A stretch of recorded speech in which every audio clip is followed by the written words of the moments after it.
Hi and welcome back to the channel, and thank you so much for clicking into this video. So in this video, I am going to teach you how to fix ShipBuilder control console not working on Starfield.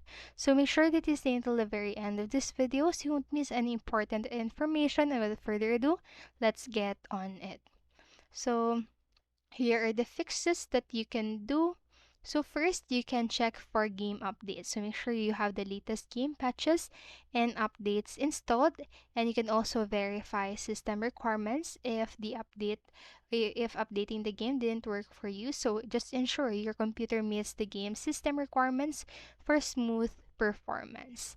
And after that, you can also try disable mods. So if you have mods or add-ons, you can try turning them off to see if they are causing the issue. And then you can also update the drivers, so keep your graphics card drivers and other hardware drivers up to date. And you can also clear cache and restart because sometimes temporary data can cause problems. So clear the game cache and restart it. You can also adjust graphics settings, so lowering the graphics settings can help improve performance and reduce glitches. So you can also try different ship builder location, switch to a different landing pad or ship builder location to see if that bypasses the problem. And if these solutions didn't fix the problem, what you can do next is to seek community support.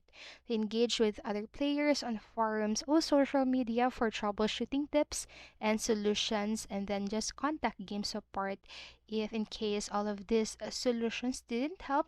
So if the issue persists, just reach out to the game support team for specific help. So that's it for this video. I hope this helped you, and if it did, please make sure to like, subscribe, and click notification bell button so you won't miss a video. Thank you so much for watching and have a great day. Bye bye.